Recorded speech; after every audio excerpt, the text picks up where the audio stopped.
Brooks Koepka's latest move has sent the golf world into a full-blown frenzy because while his LIV contract suggests is locked in, his words and silence tell a far more complicated story.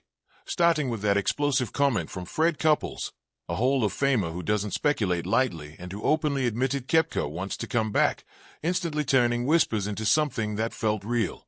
Koepka's response was calm but loaded, confirming he and Couples talk while emphasizing his contract obligation, and ending with the now infamous "we'll see what happens," a phrase that sounds harmless but carries massive weight when you're tied to a LIV deal reportedly worth well over $100 million and running through 2026.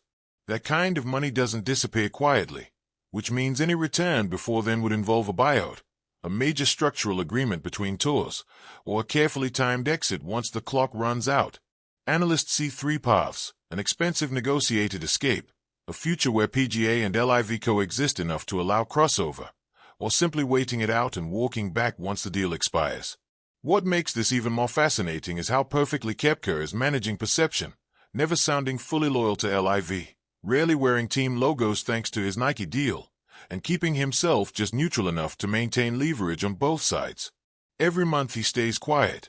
Every vague answer he gives only makes the inevitable next move feel bigger, louder, and more disruptive, because in modern golf, silence from a nine-figure star can be more powerful than any press release. While other LIV players have turned themselves into walking billboards plastered with team logos, sleeve patches, and corporate emblems, Brooks Koepka has carved his own path. His wardrobe is a study in intentional minimalism. The Nike swoosh, clean, scented, and unmistakable, dominates his look, while the LIV insignia is nearly invisible. This isn't rebellion by accident, it's rebellion by design. Koepka's clothing is communication, quietly saying, "I'm here, but I'm not yours."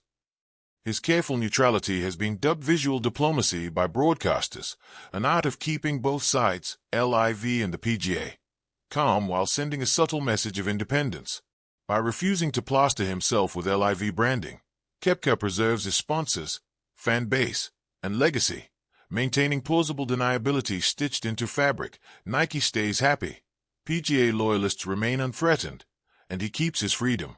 Yet beneath the calm lies a deeper tension. Koepka's career was built on the adrenaline of roaring crowds, nerve-wracking Sundays, and legacy pressure, none of which lives formats, shotgun starts, tech-inspired team names, and half-full galleries deliver. Fans watching him walk quiet fairways project their own longing onto him. He may miss the crowds, the meaning, the majors, but his poker face never reveals it.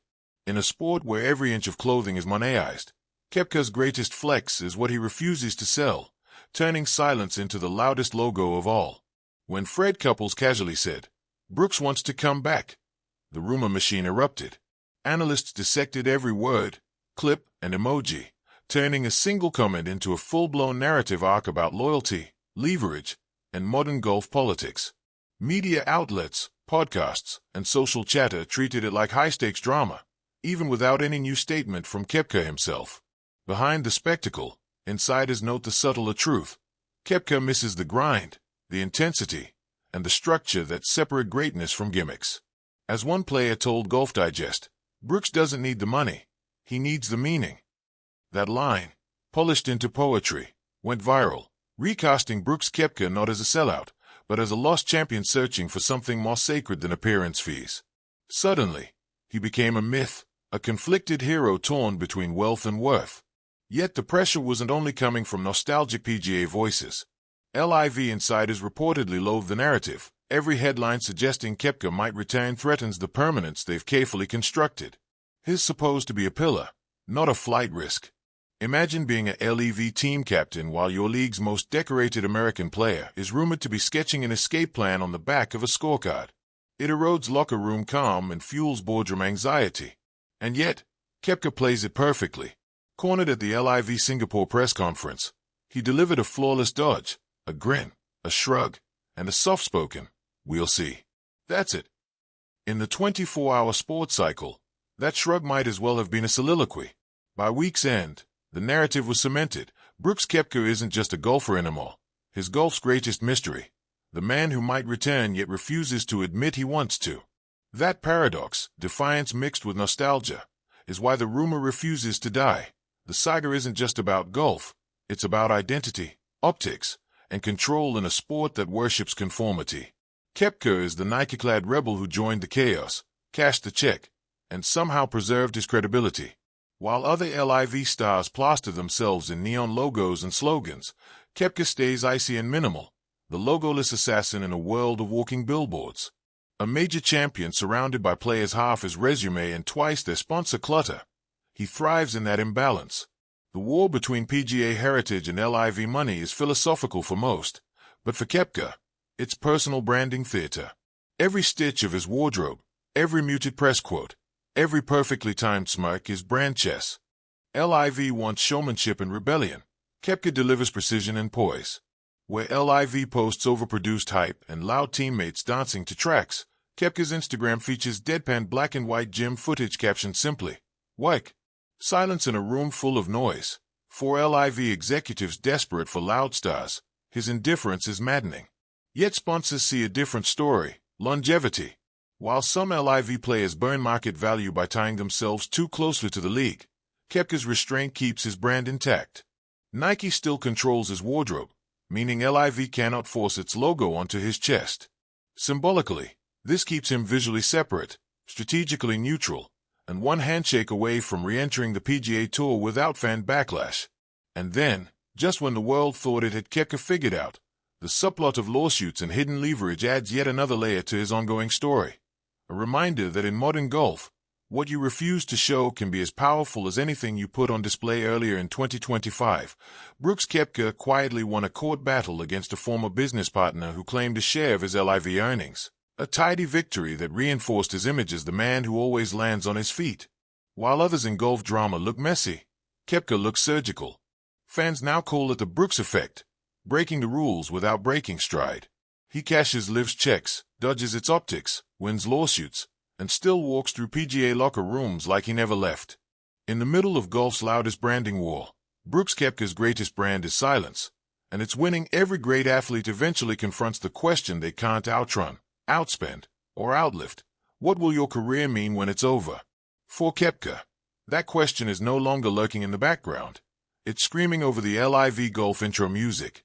He has 5 major titles, more swagger than most locker rooms combined, and a trophy case built for the Hall of Fame. But greatness, like a putt on Augusta's 18th, has to drop cleanly, and Koepka's ball is still circling the lip. LIV changed everything about how golf's history gets written. PGA Tour victories are myth, LIV wins are fine. The money is real, but the meaning is not. Every time he lifts a LIV trophy in front of smaller crowds and louder music, he can probably hear the ghosts of old majors whispering, "This doesn't count the same." That is the unspoken price of his move, a dilution of legacy that no payday can polish away. The reason comeback rumors sting differently for Koepka is that they are not just about money or competition, they are about redemption of narrative. He hasn't lost his edge. His major performances prove that. A second-place finish here, a top 10 there. Another major win since joining LIV. He's still dangerous. But the further he drifts from the PGA spotlight, the more the legend dulls. The killer who once made Sundays tremble now competes in shotgun starts and team formats that feel more novelty than history, and fans notice. Some defend him as a businessman, others mourn him as a lost gladiator. The discourse itself has become part of his mythology. A man too cool to care, yet too competitive to fade. That if Koepka ever returns, it won't be for nostalgia or applause.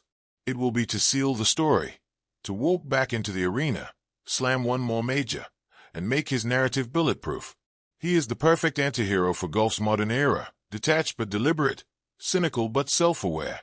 Golf loves redemption arcs almost as much as it loves tradition, and Brooks Koepka, the rebel, the mercenary, the quiet storm, might just write the next great one. Even for golf's coldest assassin, legacy is the one trophy that still matters. And so here we are, Brooks Koepka, the most dangerous man in golf, standing perfectly still while everyone else loses their minds. He hasn't confirmed a thing, yet the sport cannot stop talking about him. That's not a scandal, it's strategy. Whether he's plotting a comeback or just enjoying the chaos, one thing is clear. Koepka's next move won't just shake golf's balance, it will redefine it. In golf's biggest soap opera, the silence before the swing is always the loudest part.